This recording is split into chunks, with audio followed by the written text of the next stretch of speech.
اللہ الرحمن الرحیم۔ السلام علیکم ورحمۃ اللہ وبرکاتہ۔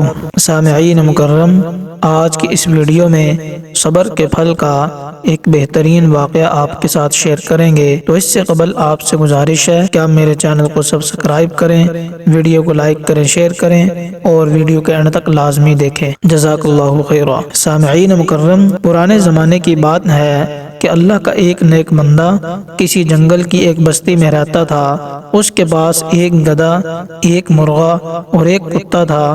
مرغا اسے صبح کی نماز کے لیے جگاتا تھا، گدھے پر وہ پانی اور دیگر ضروریات زندگی لایا کرتا تھا اور کتا اس کے گھر کی اور ساز و سامان کی حفاظت کرتا تھا۔ ایک دن مرغے کو لومڑی کھا گئی تو اس نیک شخص کے گھر والے اس نقصان پر بے حد پریشان ہوئے۔ اس نیک شخص نے صبر کیا اور کہا اللہ جو کرتا ہے وہ بہتر کرتا ہے۔ پھر چند دن بعد بھیڑیے نے گدھے کو چیر پھاڑ ڈالا۔ گھر والے اور پریشان ہو گئے، لیکن اس اللہ والے نے پھر یہی کہا کہ اللہ پاک جو کرتا ہے وہ بہتر کرتا ہے۔ پھر کچھ عرصے بعد کتا بیمار ہوا اور وہ بھی مر گیا۔ اس پر بھی اس نے یہی الفاظ دہرائے کہ اللہ پاک جو کرتا ہے بہتر کرتا ہے۔ کچھ دن بعد ڈاکوؤں نے جنگل کی اس بستی پر راتوں رات حملہ کر دیا۔ وہ ڈاکو بستی میں موجود جانوروں کی آوازیں سن کر گھروں کا پتہ لگاتے اور مال و اسباب لوٹ کر سب گھر والوں کو قیدی بنا کر ساتھ لے گئے۔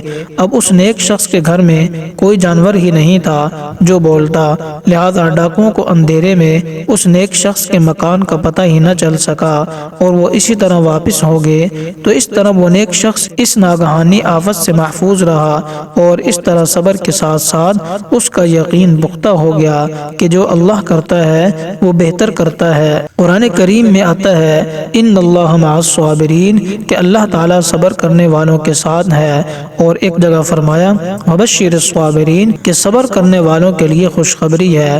قرآن پاک میں صبر کے بہت سارے فضائل آئے ہیں۔ چنانچہ اللہ تعالیٰ قرآن کریم میں ارشاد فرماتا ہے کہ اے محبوب صلی اللہ علیہ وسلم، تم صبر کرو اور تمہارا صبر اللہ تعالیٰ کی توفیق سے ہے۔ اس کے بعد پارہ 23 میں سورۃ الزمر آیت نمبر 10 میں آتا ہے کہ جو لوگ صبر سے کام لیتے ہیں ان کا ثواب انہیں بے حساب دیا جاتا ہے۔ سورہ بقرہ کی آیت نمبر 155 میں آتا ہے اور ضرور ہم تمہیں آزمائیں گے، کچھ ڈر کے ساتھ اور بھوک کے ساتھ اور کچھ مالوں اور جانوں اور پھلوں کی کمی کے ساتھ، اور آگے فرمایا کہ خوشخبری سنا دو ان صبر کرنے والوں کو۔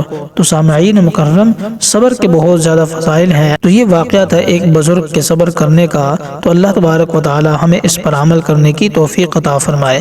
تو امید کرتا ہوں کہ آپ کو یہ ویڈیو پسند آئی ہوگی۔ اگر آپ کو یہ ویڈیو پسند آئی ہے تو آپ اسے لائک کریں اور شیئر کریں۔ السلام علیکم ورحمۃ اللہ وبرکاتہ۔